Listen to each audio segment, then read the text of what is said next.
संपृक्ति थिला आपनकर एथिरे संपृक्ति थिला ना आज्ञा ଆପଣଙ୍କ ସମ୍ପୃକ୍ତି ଥିଲା ଆଜ୍ଞା। यार एते त्रुटि केमिति थिला आज्ञा हम कहबे आज्ञा आपण सहित आउ किए किए अछंती कोन कहबे आज्ञा पाठ्य पुस्तक मुद्रण त्रुटि केलांकारी मामले रे क्राइम ब्रांच एक बड़ कार्यानुष्ठान ग्रहण करिछि।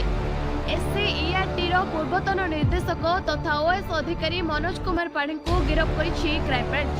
जातीय शिक्षा नीति 2020 अधीन रे प्रथम रु अष्टम श्रेणी पर्यंत बही प्रस्तुति और प्रकाशन में व्यापक अनियमितता होइतिबा अभियोग होइतिला। क्राइम ब्रांच रो सूचना अनुसार बहीगुड़िकर तथ्य भौगोलिक और वैज्ञानिक विवरणी जांच नकरी से प्रिंटिंग पाई मंजूरी देथिले, जहा फल लक्ष लक्ष पिलांक पाखकु भूल तथ्य थिबा बही जाइतिला। एहा द्वारा राज्य कोषागार को प्राय 175 कोटी टंकार क्षति पहुंची।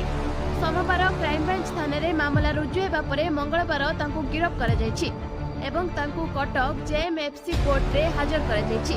सेठारे तांकर बेल आवेदन को खाजर करछन्ती मान्यवर अदालत। Bureau report, Odisha today.